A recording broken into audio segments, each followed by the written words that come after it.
away for a long time, and the speech that I was going to give when Addie got married.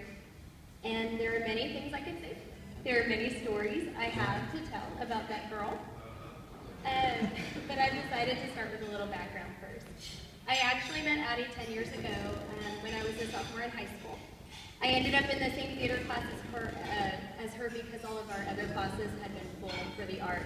And I'm really, really lucky and grateful that I did because...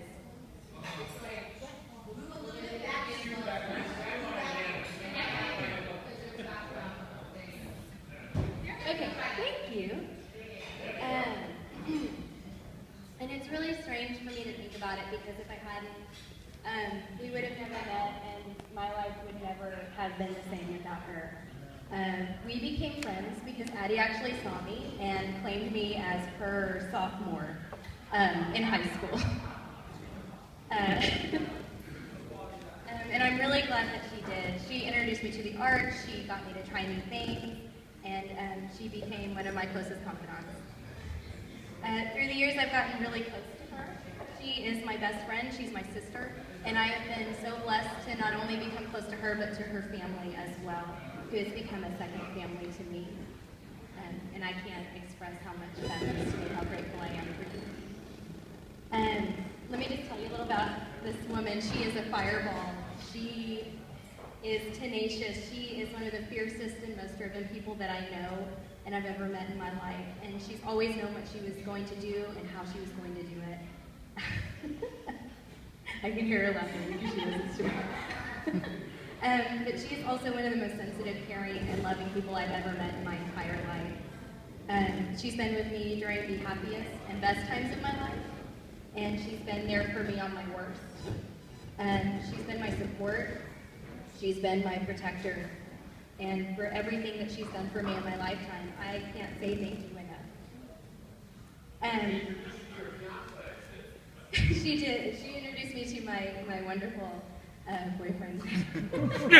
Yes, I owe a lot to her, the love of my life.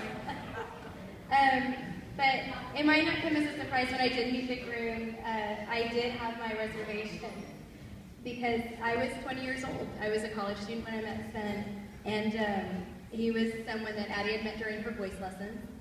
And in my mind, there was no way that any guy could possibly be worthy and deserving of one of the most important people in my life.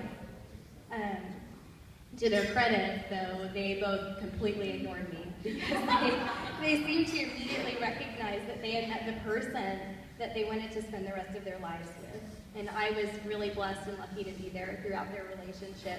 I remember getting the phone call after their first kiss. I remember sitting in our apartment after the first time they said, "I love you," and talking with Addie for hours. And I remember when she called me from New York to tell me that she had gotten engaged.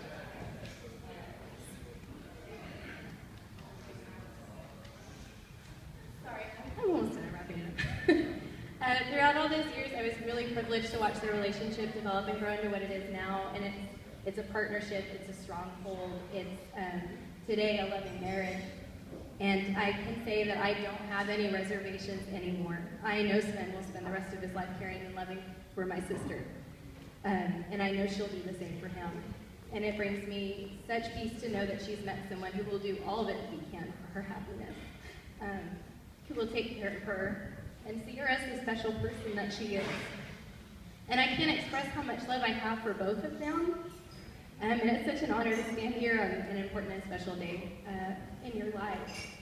And I know that you have so many beautiful years of laughter and love ahead of you. And I love you both so much. So let's raise our glasses and toast this beautiful couple.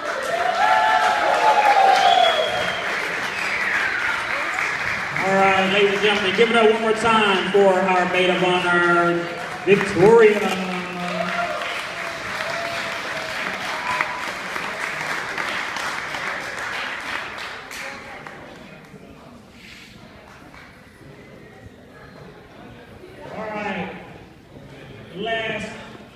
Last but not least, we're going to bring up the man with the plan, the man of the hour, the father of the bride. He did.